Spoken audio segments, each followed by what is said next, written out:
Good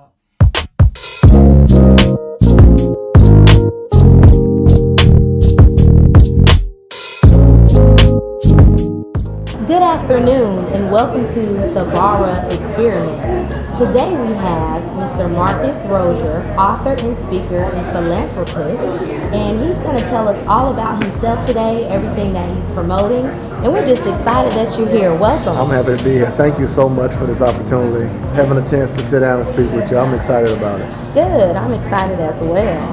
Absolutely. And so what I want to talk to you about today is a little bit about yourself. Okay. You know, what you got going on. Let all the people know what you're promoting. Okay. And to get started, let's just talk about where you're from originally. I am from Panama City, Florida, Lynn Haven to be exact. A neighborhood right there in Panama City, Florida. Very small town. Not a whole lot of business, not a whole lot of things, but great community. I learned so much from my neighborhood. So it's in Lynn Haven, Florida, right outside of Panama City. And see, you guys, I knew that, but y'all didn't because I'm also from Lynn Haven, Florida. Yeah. So I'm extremely excited for you to be here today because we're like brothers and sisters. Absolutely. And it's so exciting to see that you've come up such a long way. Yeah. Wow. From this A whole lot to of now change. this. A whole lot of change. Let's not live in the past. Absolutely. So tell us a little bit about where you live now. I live in Atlanta, Georgia. I've been there for a year and a half now. I absolutely love it. I've always wanted to live in Atlanta my whole life.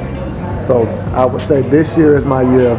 Everything I wanted to do, I'm doing now. I'm living where I want to live. I always wanted to write a book. I've done that. I'm speaking. So live in Atlanta, Georgia, right outside of the center of the city.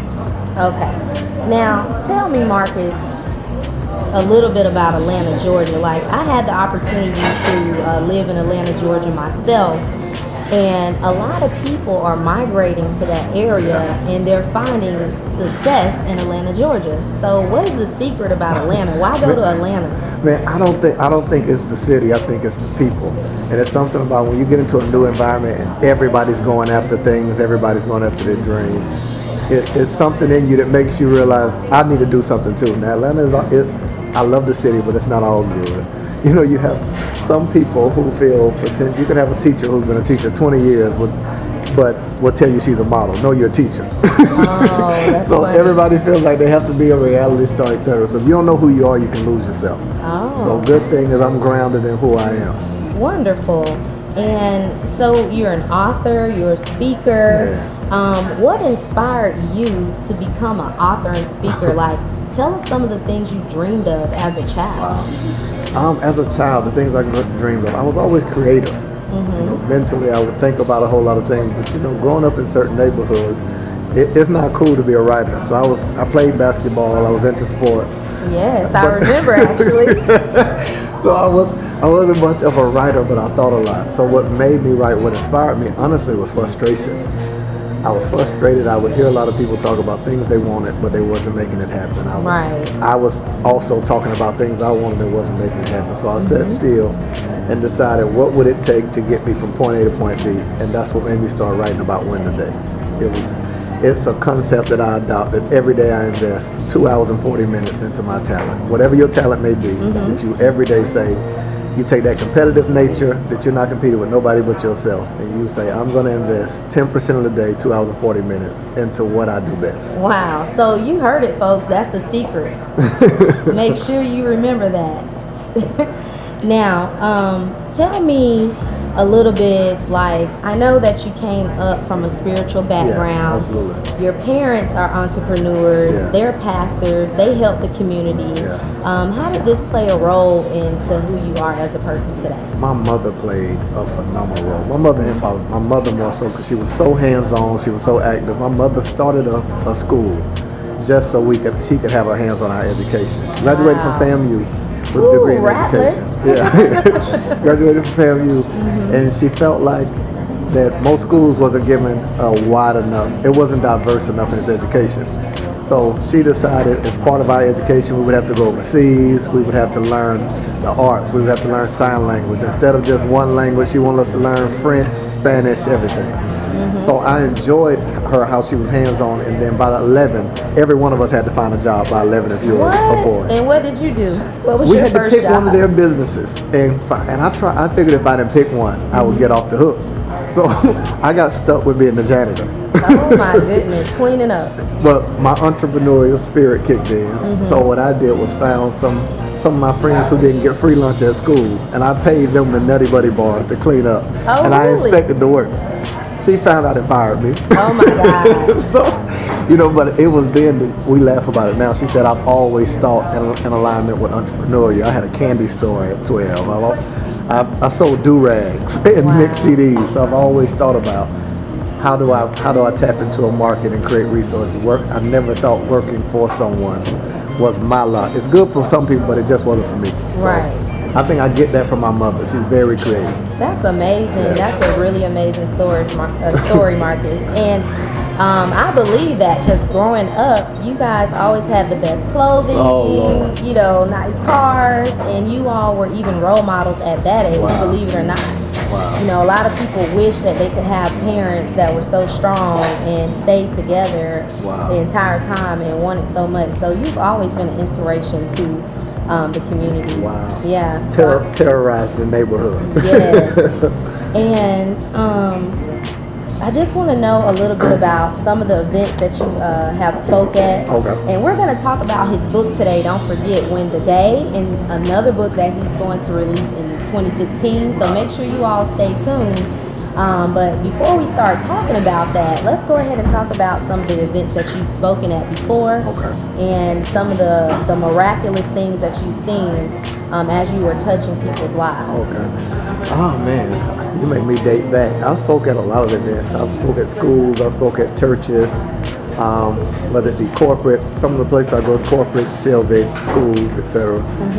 Not to drop names, but the things that I enjoy the most, honestly, I like one-on-one settings. Like I like settings where I go into a room and it's 10, 12 people as opposed to the crowd. I like to know that I'm making an impact and can have a conversation. So I was recently in Atlanta at a school, and to see a young man who comes from a context, doesn't know his father, doesn't know his mother, feeling hopeless, and you can talk to him and paint a picture in words. Wow. To express to him that, man, at a certain point, I like to talk about the responsibility of a person. Like, you have but so long to blame anybody else. At a certain, if I could tell you can't do something and you really believe it, you weren't supposed to do it. Right. People are going to tell you no at least twice to see how bad you want it. Right. So I was telling him, no matter who told you no, people told me I couldn't write a book in 10 days. I can relate to what you're Exactly. saying. There's nobody. You're about to get me excited. There's no person that could ever tell me I can't do something. I believe it. That's good. So, that's where my inspiration comes from. That's what I like in terms of places that I go. I would rather go and speak to a crowd of 2 people and know I made an impact. Wow, that's really powerful. Absolutely. So it was at a school, you were saying? Absolutely. Okay. Wonderful. And did you get a chance to follow up with this young man? I do.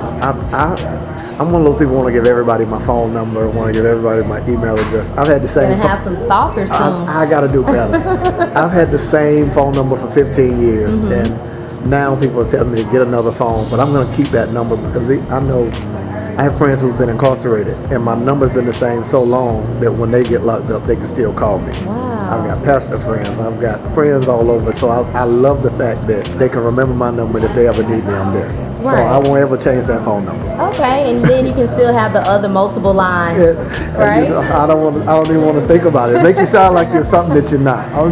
I'm that guy from Lynn Haven, living off Wisconsin. Well, stay humble, Marcus. That's going to take you a very long way. Absolutely. I have to. I know me. Right. No matter what people say, I know me. How can I not be humble? Let's talk about your call 'em all that you have, that booth call where men can call in and talk about how to become a good father, how to become a good husband, how to be a role model in your community. Tell us a little bit about that call. I do a call every Thursday. Myself and a guy that lives out in California. He's in, I can't remember which part, but he's in California. So we had an idea. We were talking about he's married, I'm single. So we would always bounce ideas off each other. And I was saying how I think the greatest privilege in the world is to be a father. You know, it's something that's my picture of success. So he was telling me, well, you got to work on this, you got to work on time management, you know, you get locked into work. So I said, man, you know what would be great, rather than just you and I having this conversation, to have a conversation openly, allow men and women to call in, and we call it Ask a Man. Oh, I thought it was just men. Yeah, It's men and women. Honestly, we are about 97% women that call in. Wow. I'm going to have to call in. They call in. They get a chance to ask questions anonymously, and we take their questions, and he and I have a conversation openly about it. Oh. So the woman who asked the question, her name doesn't get to get put out.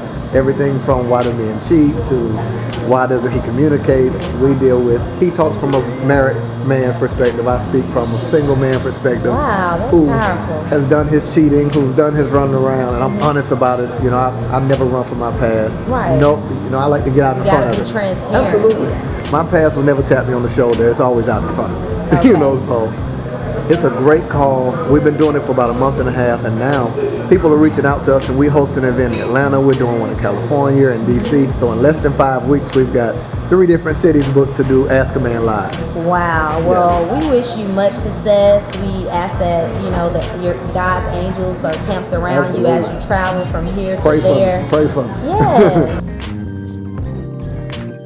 What inspires you to help others? Wow, what inspires me? You know, as odd as this may sound, the thing that inspires me the most is single mothers.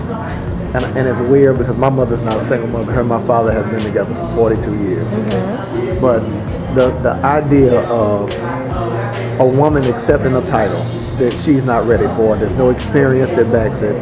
You expect a man to be in your life to help you do it, and for the rest of your life with no days off, you have the responsibility of raising a child. And it's hard. It is, And whether that be financially, whether that be whatever it is.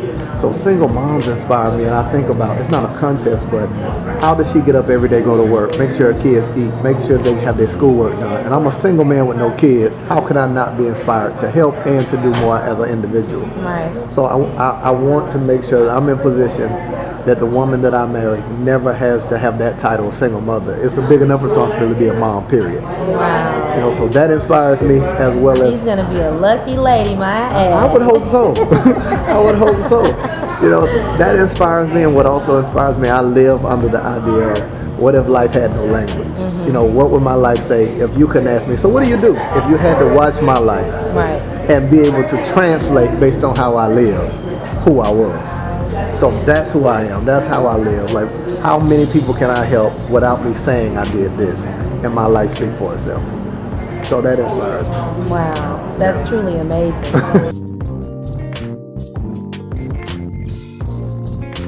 So I'm super excited. We're about to talk about the meat and the potatoes. And we are talking about your new book, Win the Day. Absolutely. Here it is, folks. So, you have 2 books that you've recently written. Absolutely. You have Win the Day, 10 Strategies for Winning Life, and your Guide to the Authentic Life, slated to be released in 2016. And just tell us about it. Why should we support Marcus Rosier, Win the Day? Well, I don't believe that anybody should just support me. I honestly wrote this book with other people in mind, and that's the honest to God truth. It's my truth, but I knew that other people can relate to it. So I'll start by talking about the book that comes out in January. It's titled Can I Keep It 100? Your Guide to an Authentic Life is the subtitle of that one. The major thing I was thinking about is with social media, everybody's somebody different. You know, there's so many people that... Yeah. You have a lot of catfish out there as well. Absolutely. And I realize there's a standard that indirectly we try to go after, but we don't really understand. So women feel pressure to have kids by a certain age, pressure to get married. Guys feel pressure to make a certain amount of money per year. People feel pressure to dress a certain way. Yeah. With that pressure, you can, without even trying, start faking and being something you're not. So the major question that I pose is, what does someone get when they get you? Like, authentically, outside of everything else, who are you? About 19 years of age, I purchased my first home. Wow. Yeah, at 19. And by 23, you know, I did some exceptional things. And you're single? I am. But by 23, I did some great things, but I realized that I wasn't successful. I just had money. Right. A couple years later, lost everything, got down to $11.37. Wow. And I had to figure out, who are you outside of those things? Right. And as when I tapped into the root of who I was and figured out my passion, my purpose, what makes me smile, what makes me happy, I realized that I was a very unauthentic person. I was everything that I thought I was supposed to be. So this book deals with that. It deals with authenticity and spirituality and relationships on down the line. It's a great, great, great book. Not just because I wrote I it. cannot wait to read it. 2016, but this one, And I'm gonna get my signed copy. I got you. Win the day, man. I call it a life playbook because I deal with every area of life, from relationship to workplace to perspective to the process of life. You know, when you think about relationships, there's certain relationships you inherit. The moment you get married, you inherited his family. Wow. But how do you deal with that? If you go to work every day, you inherit those relationships, but no one's telling you how do you manage it. Every person's not in your close circle, but how do you build a balance between people you talk to every day and people that I like to say are like oil changes. You only check in every 3,000 miles. Okay. But the relationship is still strong. Like you and I don't speak every day, but the love is there. The relationship is there. We stay in touch. Right. So I deal with that. I deal with success. I deal with how do you find your passion. Sometimes people are passionate about something that really should be a hobby. It's not something they can make a career out of. Right. You know, so how do you marry your passion and your talent to produce results? So I deal with that in the book. That's important to know. Absolutely. It's so many things from perspective, and I walk through 10 different strategies from every area of life. Okay. And that's why I call it the life playbook. So, where were you when you first started writing this book? Were you sitting down, eating dinner? Were you taking a shower? Were you playing basketball? You know what's crazy? I wrote Can I Keep It 100 first. And I went through some things with the book, was frustrated with the process of editing. Was out with some friends telling me I should celebrate that I had written a book. Sat down and said, you know what? I'm going to write a book in 10 days. They laughed, said, man, you're not going to write no book in 10 days. Challenge. And I'm so competitive. That same spirit in me from basketball kicked in. And I started that day. I wrote out an outline on my phone, sitting there with my friends at a restaurant. Oh, wow. This was on a Saturday. That Sunday I got up, wrote the introduction, and every day I wrote a chapter. I would write on my board beside my bed. Win the day at the top of it, which I do every day. And I would just write a title. And that's why the chapters are what they are, because it was the original idea I had. And I just every day got up and would write all day long, exercise, put myself on a regimen. 10 days later, I was done. 220 pages, 10 days. Some people dream to have that kind of motivation and passion about stuff. So congratulations to you Thank you so much. for making it happen like it's real. You can actually touch it, feel it, smell it, look through it. Execute. Man, my motto for the year is speed of execution. You know, how quick can you execute the idea? You know, what you're doing right now is execute. Wow. You did. Some people say, I would love to host, would love to do this. I watch all the wonderful things you're doing. Thank You're the CEO mom. You know, you're CEO of company, CEO of your household. So you're executing as a wife, as a mom, and that's the next book. and when you write it, make sure you put inspired by Angela Hill. I think we ought to do it together. Oh, that would be amazing. Hey, let's do it. I can see the promo tour right now.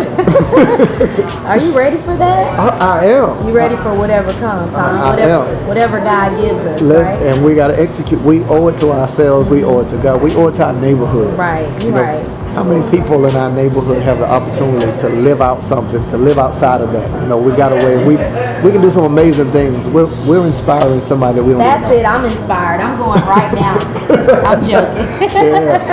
That's what it's about. Amazing. That's what it's about. You know, who don't we know? Like now, I think about when I'm writing, when I'm talking, when I'm doing anything. Right. That young boy that I'll never meet, but needs me to look at me and say, it's possible. You know, some young girl can look at you and say, it's possible. Or some young guy can look at you and say, it's possible. Yes. So that's the thing. Wonderful. Well, we're excited once again. Now, you're on a book tour right now. I am. And I actually am super excited because you stopped what you were doing to do this interview and let everybody know, the whole entire world know about Win Today. Wow, absolutely. So, hats off to you. Thank you for having me. And tell us about a few places that you've been so far with the book tour and where you're going to be at next. I've been in Jacksonville, Florida. I've been in Orlando. I'm, of course, in Atlanta, where I reside. Panama City, Florida, August 8th, I'm having a book signing there. August 7th, I'm doing some television there. I'll be in California in September. North Carolina, the end of the month. I'm going back out to Houston. So we're still setting up dates. Whoever will have us, we're there to come. Wow. We're going back to the old cash money days. Okay. Jumping out the car with books. You know? Yes, I could see you like doing another year of worth of tours, and we're going to be keeping our eyes on you to make sure that you're doing what you say that you're going to do. Winning the day. The motto of Win the Day is never stop, never settle. You know, that's what I believe in. Never stop, never settle. Win the day. Awesome. This concludes our segment for the bar experiment today, here with Marcus Y. Rosier. Thank you so much for author, speaker, and philanthropist. And we're very excited that you stopped by. Thank you for coming. Thank you for having me.